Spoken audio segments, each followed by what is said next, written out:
नमस्कार दोस्तों, मैं गोविंद मालविया आज़ाद आरपीएससी एकेडमी के अंतर्गत आपका स्वागत करता हूं। Azad RPSC academy unit of Azad group, unit of Azad IAS academy. जैसा कि मैंने पिछले वीडियो में वायदा किया था कि हम राजस्थान अध्ययन को एक एक करके जिलेवार पूरी उसकी बारीकी देखेंगे और एक एक जिले से संबंधित सारी जानकारी का यहाँ अध्ययन करने वाले हैं।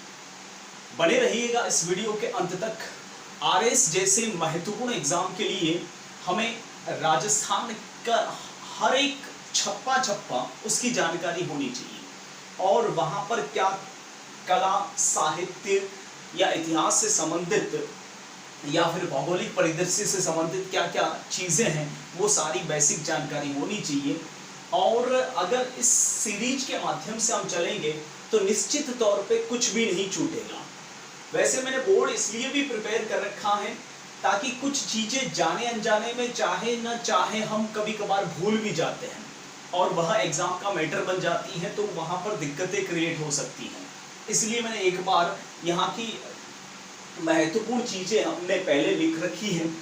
अब इसके बारे में हम डिस्कस करने वाले हैं कि राजस्थान अध्ययन जिलेवार सीरीज के अंदर आज हम लेने जा रहे हैं राजस्थान का मध्य क्षेत्र में पड़ने वाला एक महत्वपूर्ण जिला अजमेर। जैसा कि आप जानते हो कि राजस्थान के मध्य में स्थित है अजमेर। अजमेर को राजस्थान का हृदय भी कहते हैं।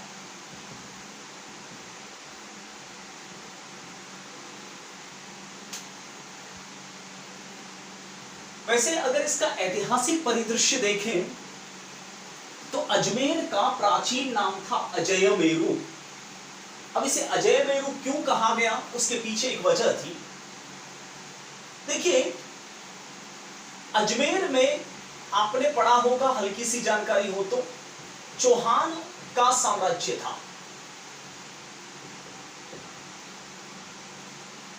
और चौहान पहले सांभर में रहते थे। उन्हें शाकंभरी के चौहान कहा जाता था।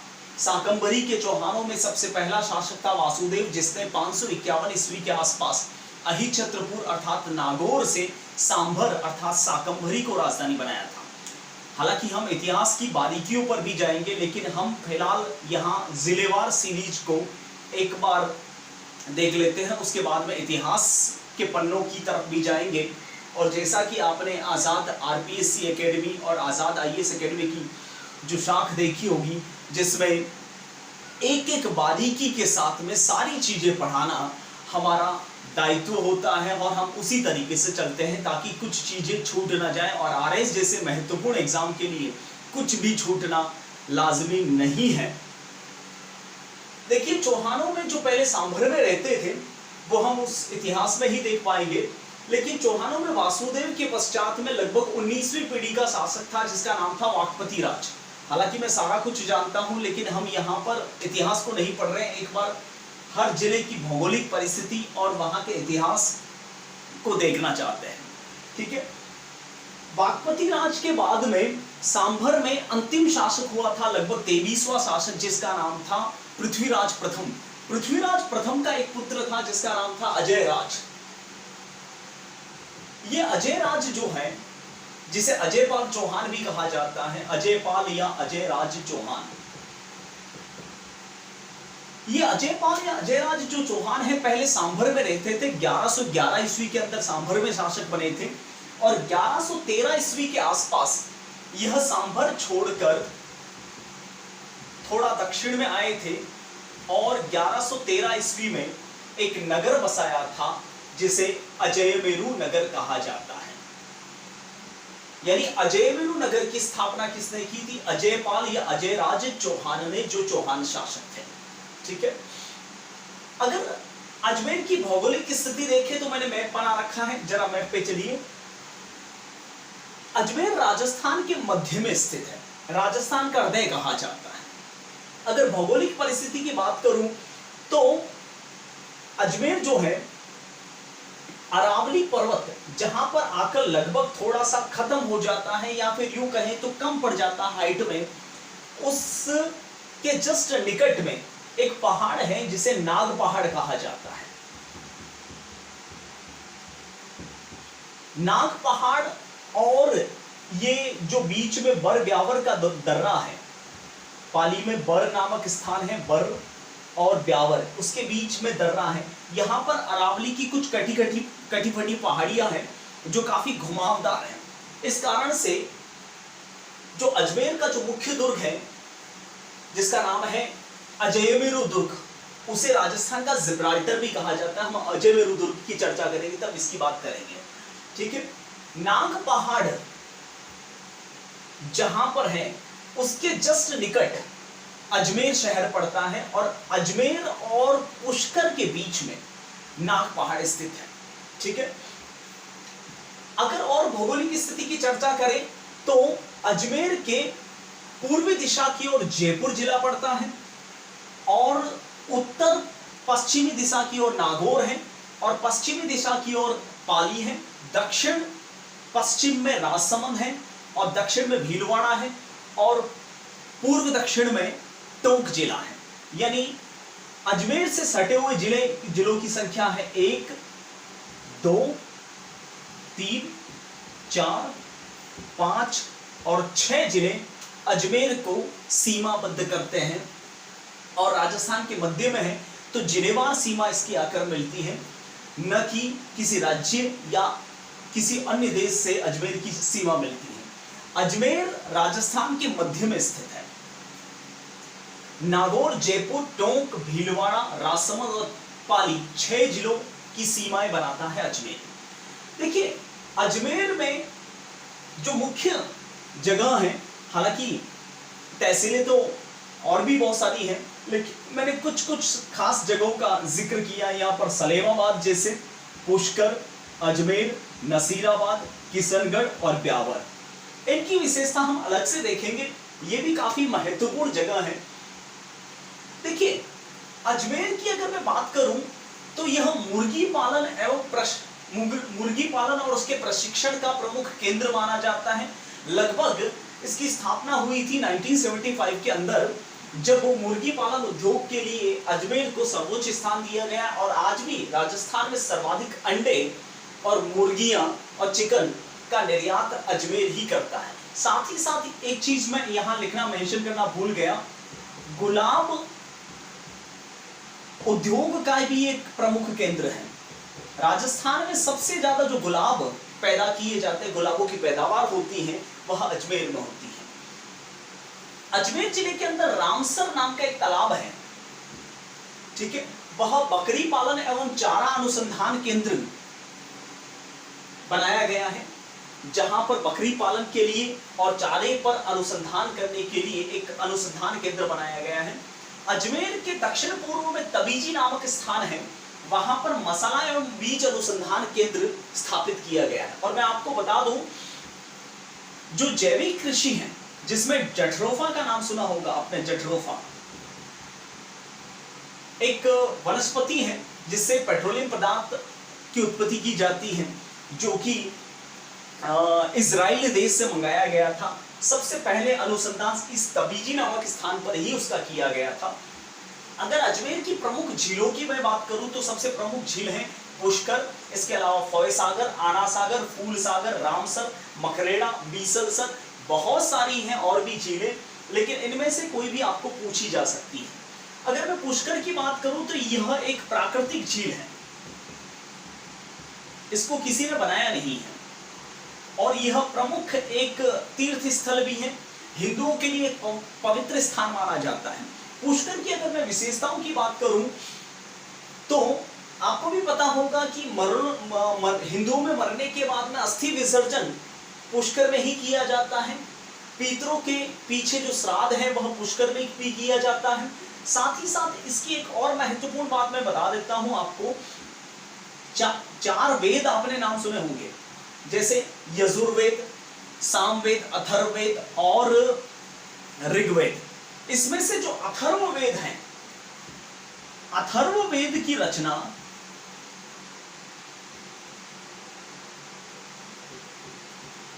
ऐसी मान्यता है कि पुष्कर झील के किनारे ही अथर्वांगीरस ऋषि ने की थी। पुष्कर में बहुत सारे घाट भी हैं। पुष्कर में 2 पुष्कर माने जाते हैं, एक बूढ़ा पुष्कर और एक पुष्कर। इसके अलावा यहाँ पर एक फॉय सागर झील भी है।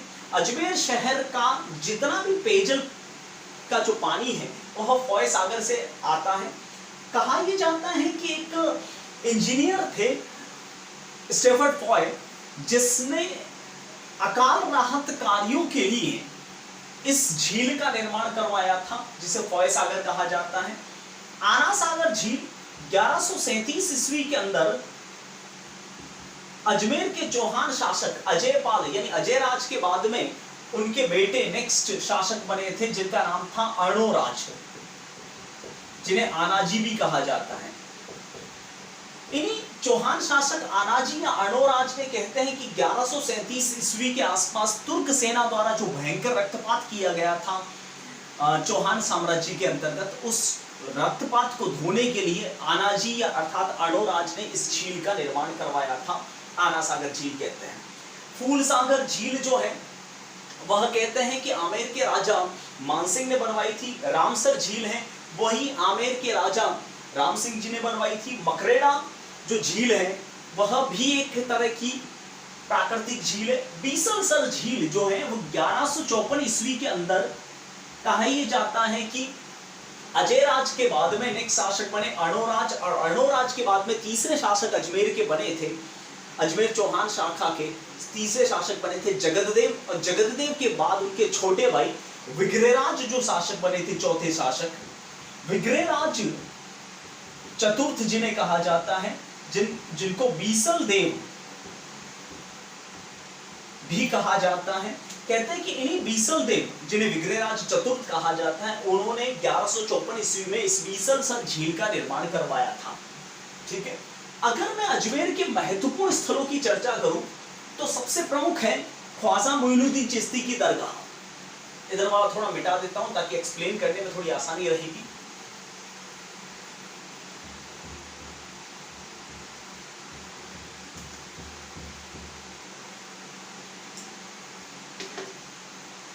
महत्वपूर्ण स्थलों की अगर मैं चर्चा करने जाऊं तो अजमेर में सबसे महत्वपूर्ण स्थल जो है वो ख्वाजा मोइनुद्दीन चिश्ती की दरगाह।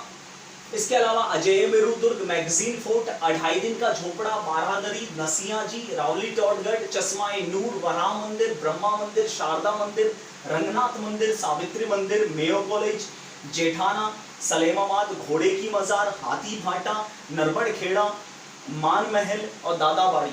ये मैंने कुछ खास जगह ली है, ठीक है, जो आपके शायद एग्जाम का मैटर भी बन सकती है। देखिए, चलते हैं एक एक चीज को देखते हैं। सबसे पहले ख्वाजा मोइनुद्दीन चिश्ती की दरगाह की बात करते हैं। कहते हैं कि 1191-92 में 2 युद्ध हुए थे प्रसिद्ध तराइन के युद्ध। 1192 में तराइन का दूसरा युद्ध हुआ था पृथ्वीराज चौहान और अल्तमश शिहाबुद्दीन गोरी के मध्य। इस युद्ध के समय चौहान शासक पृथ्वीराज चौहान और शिहाबुद्दीन गोरी के मध्य, कहते हैं कि इस युद्ध में पृथ्वीराज चौहान है वह गोरी के खिलाफ हार गए थे, और हारने के बाद में भारत में इस्लाम का प्रचार प्रसार शुरू हो गया, जिसमें खुरासान जो वर्तमान में है, जिसे ईरान का हिस्सा माना जाता है। ईरान को पहले फारस या पर्सिया कहा जाता था, इंग्लिश में बोले तो पर्शिया, हिंदी में बोले तो फारस, और वर्तमान में बोले तो ईरान। ईरान में एक जगह है खुरासान, वहां खुरासान से अबू ईशाक नाम के सबसे पहले एक सूफी संत हुए थे। ठीक है, इन्हीं अबू ईशाक के जो शिष्य थे जिनका नाम था शेख मोइनुद्दीन चिश्ती। शेख मोइनुद्दीन चिश्ती तराइन के दूसरे युद्ध के बाद में कहते हैं कि इस जगह पर आए थे अजमेर में। ठीक है, और अजमेर में इनकी मजार बनाई गई है जिसे दरगाह कहा जाता है।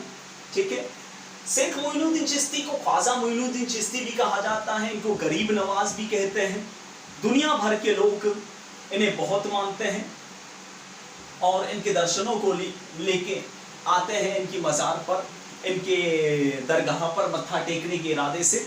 और इसी दरगाह पर मत्था टेकने के इरादे से मुगलिया सल्तनत का बादशाह जलालुद्दीन मोहम्मद अकबर भी अपनी संतान प्राप्ति की कामना लिए पैदल जियारत के लिए आए थे और उन्होंने अपनी संतान जलालुद्दीन अकबर की बेगम थी जिसका नाम था रुकैया बानो, तो रुकैया बानो के साथ में वे आगरा से अजमेर तक पैदल आए थे और ख्वाजा मोइनुद्दीन चिश्ती की मज़ार पर मत्था टेक कर संतान मांगी थी और उनको बाद में संतान भी मिली थी।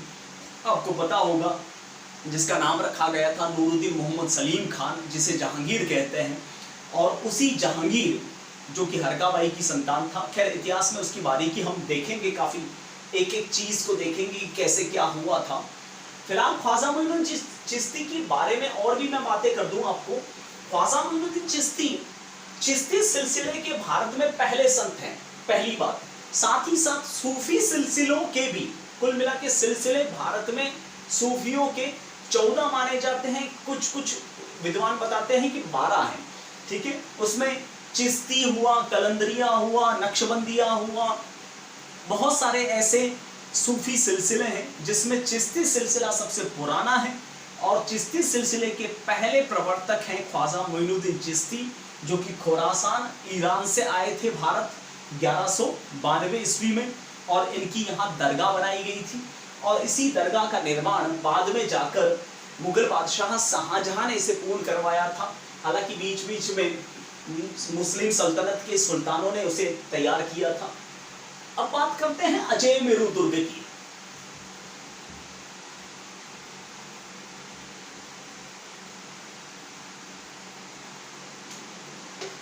जिस दिन अजमेर शहर की स्थापना की गई थी अजय राज द्वारा, वही अजय राज या अजय पाल, उसी समय 1113 ईस्वी में उसी नाग पहाड़ी पर एक किला बनवाया गया जिसे अजय मेरू दुर्ग नाम दिया गया। इस अजय मेरू दुर्ग के और भी नाम है, जैसे कि इसको काला पीला किला भी कहा जाता है, इसे राजस्थान का जिब्राल्टर भी कहते हैं, इसे राजस्थान का हृदय भी कहा जाता है,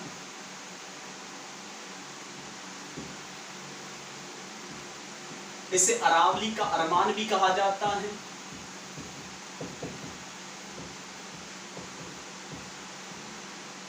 इसे गढ़ बीटली भी कहा जाता है, इसे तारागढ़ भी कहा जाता है। ऐसे बहुत सारे इस अजय मेरू दुर्ग के नाम हैं। 1113 में इसको बनवाया गया था चौहान शासक अजय राज द्वारा, जिस समय अजमेर शहर की स्थापना की गई थी। इसे काला पीला दुर्ग इसलिए कहा जाता है, कहते हैं कि इसकी जो दीवारें हैं वो काले रंग की और मध्य भाग पीले कलर का है, इसलिए इसको काला पीला दुर्ग भी कहा जाता है। इसे राजस्थान का जिब्राल्टर भी कहा जाता है। कुछ देर पहले मैंने बताया था नाग पहाड़ और बर ब्यावर का दर्रा कुछ इस प्रकार से क्रॉस में मिला हुआ है, ठीक है। इस प्रकार से पहाड़ी आकर एक हुक के मार्फत मिली हुई है और बीच में से बर ब्यावर का दर्रा निकलता है, ठीक है। इसलिए इसको राजस्थान का जिब्राल्टर भी कहा जाता है। जिब्राल्टर एक जगह है स्पेन और मोरक्को के बीच में, अफ्रीका और यूरोप के बीच में जो हिस्सा है उसे जिब्राल्टर की धारा कहते हैं, तो ठीक उसी प्रकार से मिला हुआ है। इसे राजस्थान का हृदय भी कहते हैं क्योंकि राजस्थान के मध्य भाग में है। अरावली का अरमान भी कहते हैं क्योंकि अरावली के मध्य भाग में है। इसे गढ़ बीटली भी कहा जाता है क्योंकि बीटली पहाड़ी पर बना हुआ, इसलिए गढ़ बीटली भी कहा जाता है, ठीक है। इसे तारागढ़ भी कहा जाता है। तारागढ़ कहने के पीछे एक उद्देश्य है, एक इतिहास का घटनाक्रम जुड़ा हुआ है। मेवाड़ में सिसोदिया वंश था और सिसोदिया वंश में पहले शासक थे महाराणा हम्मीर सिंह। महाराणा हम्मीर सिंह के बेटे थे जिनका नाम था महाराणा खेता। खेता के बेटे थे लाखा और लाखा के बड़े बेटे थे चोंडा, सेकंड वाले बेटे थे राघवदेव और थर्ड वाले बेटे थे मोकल। महाराणा मोकल जो कि लाखा के तीसरे बेटे थे। मोकल के पुत्र थे महाराणा कुंभा के पुत्र थे ऊदा और एक थे रायमल के बड़े पुत्र का नाम था पृथ्वीराज और छोटे पुत्र का नाम था जिगमाल और उससे छोटे पुत्र का नाम था संग्राम सिंह जिन्हें राणा सांगा कहा जाता है। यानी राणा सांगा के पिता रायमल थे और राणा सांगा के बड़े भाई थे पृथ्वीराज, जिनको इतिहास में उड़ना राजकुमार भी कहा जाता है। उड़ना राजकुमार कहते हैं कि इनकी रफ्तार बड़ी तेज थी। एक समय की बात है, रायमल सिंह जी के ज्येष्ठ पुत्र यानी राणा सांगा के बड़े भाई उड़ना राजकुमार पृथ्वीराज सिसोदिया बचपन से ही काफी उग्र थे। कहते हैं कि एक समय इन्होंने बूंदी पर आक्रमण किया सुबह के वक्त और शाम को उन्होंने जालोर को भी लूट लिया था। इतनी तेज रफ्तार थी और इनका घोड़ा भी बड़ी तेज रफ्तार से भागता था, इसलिए उड़ना राजकुमार कहा जाता है। इन्होंने टोडा नाम की एक जगह है टोंक के अंदर, वहां की एक राजकुमारी तारा से विवाह किया था, ताराबाई से विवाह किया था और ताराबाई को लेकर इस किले में वो आए थे। और ये बात कर रहा हूं मैं करीब 1473-74 की। 1473-74 के आसपास उड़ना राजकुमार पृथ्वीराज सिसोदिया और उनकी पत्नी ताराबाई दोनों अजमेर किले में आए थे और अजमेर किले का पुनर्निर्माण 1473-74 के आसपास इसी तारा के नाम पर उड़ना राजकुमार यानी पृथ्वीराज सिसोदिया ने करवाया था, इसलिए इस किले का नाम रखा गया तारागढ़। देखिए ये कहानियां उनकी बहुत हैं। कहते हैं कि जिस समय उड़ना राजकुमार पृथ्वीराज सिसोदिया अपनी पत्नी तारा के साथ में अजमेर के आसपास घाटियों में घूम रहे थे, उस समय तारा के पायल का एक घुंघरू घूम गया था घाटी में और पृथ्वीराज सिसोदिया ने पूरी घाटी में उस घुंघरे को ढूंढा। सबको कहते घूम रहे थे कि घूंघरा देखा क्या आपने, घूंघरा देखा क्या? तो इस चक्कर में उस पूरी घाटी का नाम पड़ गया घूंघरा घाटी। और मैं आपको बता दूं, Rajasthan public service commission RPSC जिसकी आप तैयारी कर रहे हो, आरपीएससी का मुख्यालय भी अजमेर में ही है और उसका पता है घूंघरा घाटी। अगर आपका सब्जेक्ट हिस्ट्री है तो शायद आपसे सवाल पूछा भी जा सकता है कि आरपीएससी का मुख्यालय घूंघरा घाटी होने के पीछे, इसके पीछे कहानी क्या है? तो कहानी यह है कि तारा के पायल के घुंघरू के कारण इस घाटी का नाम पड़ा था घूंघरा घाटी, जहां RPSC Rajasthan public service commission का मुख्यालय है। ठीक है,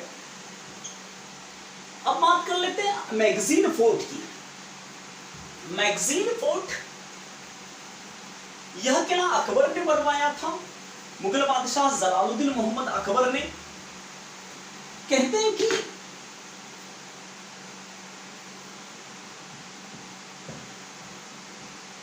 इसको अकबर का किला भी कहा जाता है, अकबर का दौलत खाना भी कहा जाता है। इसी किले में अकबर के सारे हथियार रखे हुए थे। ठीक है, हल्दी घाटी जैसे प्रसिद्ध युद्ध की योजना मुगलों ने इसी किले में मैगजीन फोर्ट में तैयार की थी। अब बात करते हैं 2.5 दिन के झोपड़े की। 2.5 दिन का जो झोपड़ा है वह पहले एक संस्कृत विद्यालय था, संस्कृत पाठशाला थी। इस संस्कृत पाठशाला का निर्माण 1154 ईस्वी में विग्रहराज चतुर्थ अर्थात वीसल देव ने करवाया था और इसी संस्कृत पाठशाला को 1199 ईस्वी में तोड़वाया था कुतुबुद्दीन ऐबक ने। कुतुबुद्दीन ऐबक गुलाम वंश का पहला सुल्तान था, गोरी का पहला गुलाम था, ने उसे तोड़वाया था और तोड़वाकर उसे एक मस्जिद का रूप दिया जिसे 2.5 दिन का झोपड़ा कहते हैं। 2.5 दिन का झोपड़ा इसलिए कहते हैं, ऐसा नहीं है कि 2.5 दिन में बना था, इसलिए कहा जाता है क्योंकि यहाँ पर सूफी संत पंजाब शाह हुसैन कुली खान की 2.5 दिन का उर्स यानी मेला भरता है, इसलिए 2.5 दिन का झोपड़ा कहा जाता है।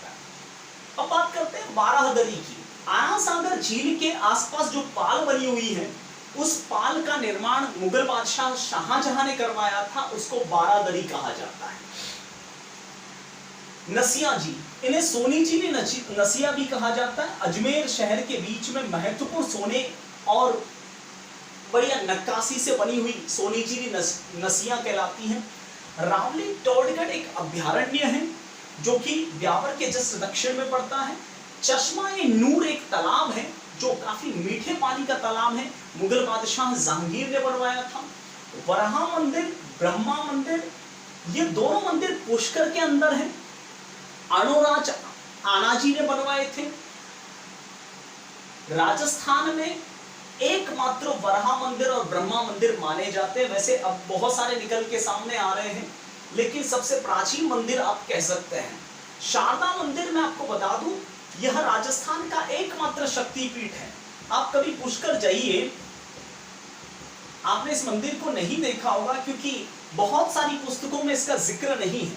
बहुत सारे शक्तिपीठ मानते हैं कि वहां है, यहां है, वहां है, लेकिन आप देखना बारीकी से, राजस्थान में एकमात्र शक्तिपीठ है वह शारदा मंदिर कहलाता है, जो कि पुष्कर की नाग पहाड़ी की विपरीत दिशा में आया हुआ एक पहाड़ी पर काफी छोटा मंदिर है, लेकिन शक्तिपीठ है। देखिए, शक्तिपीठ वो होता है जिसमें कहते हैं कि भगवान शिव की पत्नी सती के शव के भगवान विष्णु ने 51 टुकड़े किए थे और माता सती के शव के 51 टुकड़े, यानी उनके अंगों के अलग अलग टुकड़े 51 स्थानों पर गिरे थे, उन्हें शक्तिपीठ कहा गया। ये कंफर्म नहीं है कि शारदा मंदिर में माता जी के शरीर का कौन सा अंग गिरा, लेकिन कुछ पौराणिक मान्यताओं के अनुसार कहते हैं कि यहाँ माता जी की उंगलियां गिरी थी और अंबाजी के अंदर माता जी का हृदय गिरा था। लेकिन कुछ मान्यताएं कहती हैं कि यहाँ पर माता जी का हृदय गिरा था और अंबाजी के अंदर उंगलियां गिरी थी। व्हाटएवर, लेकिन एकमात्र शक्तिपीठ है। रंगनाथ मंदिर ये भी आनाजी ने बनवाया था। सावित्री मंदिर, राजस्थान का एकमात्र सावित्री मंदिर जो कि ब्रह्मा जी की पुत्री कहलाती है। मेयो कॉलेज लॉर्ड मेयो के द्वारा स्थापित किया गया था लगभग 1775 के अंदर। यस, जेठाना यह एक मेगा पावर स्टेशन है, बिजली उत्पादन केंद्र है। यह एशियन डेवलपमेंट बैंक एडीबी द्वारा स्थापित करवाया गया है। सवाल बन सकता है, जेठाना एक मेगा हॉर्स पावर है जो लगभग 600 मेगा हॉर्स पावर की ऊर्जा पैदा करता है। सलेमाबाद निम्बार्क संप्रदाय की पीठ है।